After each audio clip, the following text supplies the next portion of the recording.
29 forecast. All right, the fog has rolled right back in as viewed by our Carter Mountain weather camera. We've been in and out of clouds, some breaks of sunshine, and we are seeing some extra sun, especially west towards the Shenandoah Valley. Hello, I'm Storm Team 29 meteorologist Josh Fitzpatrick. The next big thing I'm tracking from the Weather Center is going to be some active weather. We're under the risk, a low-end risk for an isolated severe storm this evening, then again on your Tuesday evening and also on Wednesday. But right now it looks like it's going to be a very low-end risk for some damaging winds, large hail, and heavy rainfall, and the tornado risk is near zero for our area. We'll talk about that in a moment. In that first forecast, short-term outlook for the rest of this April the 1st, temperatures rising through the 60s and some 70s. It'll be cooler to the north of I-64 and much warmer off to the south, with not a whole lot going on between now and about sunset, but then after sunset through about midnight, 1 a.m., showers, downpours, and a thunderstorm is more likely. Right now, Storm Team 29's live Doppler radar network is dry. It's completely rain-free, maybe some mist and drizzle under that fog and low clouds, especially east of the Blue Ridge, but you'll notice some breaks in the overcast farther to the south and southwest. Now, there's a fast-moving jet stream,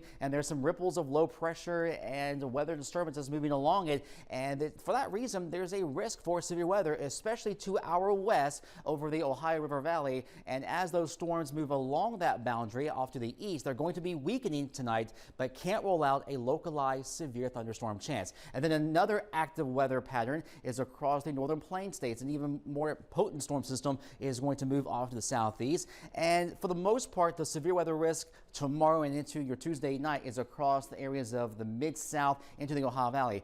This corridor is most likely to have tornadoes later on tomorrow and tomorrow night.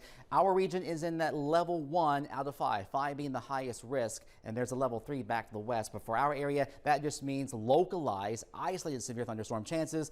And then on Wednesday, the actual cold front moves through, giving us one more opportunity for shower, downpour, and localized severe thunderstorm. Any thunderstorm that gets going tonight, tomorrow evening, and then again on Wednesday may produce some localized damaging wind gusts, localized large hail. The tornado threat is near zero. You never say it's completely zero anytime you have a risk for severe weather, but for our region, it is minimal.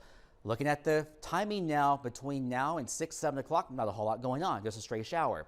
On towards 9, 10, 11, when you join us for the evening news, Eric will be tracking some more active weather on the radar for the 11 o'clock newscast. And then a quiet start to Tuesday. Tuesday evening, a scattered shower and thunderstorm more likely. And then here's Wednesday, late morning, midday. Here comes the cold front with one more chance for shower and storm. Most areas get under 1.5 inches of rainfall, but locally there could be 2 inches of rain, and that's where localized flooding cannot be ruled out. Remember, your weather is always on the Storm Team 29 weather app. Here's your forecast, calling for temperatures in the 60s, 70s, if not near 80s to the south today and tomorrow. Most areas are in the 60s on Tuesday. Wednesday, we are going to see the cold front move through. Cooler on Thursday, Friday, and this weekend. Maybe some frost chances in the morning hours.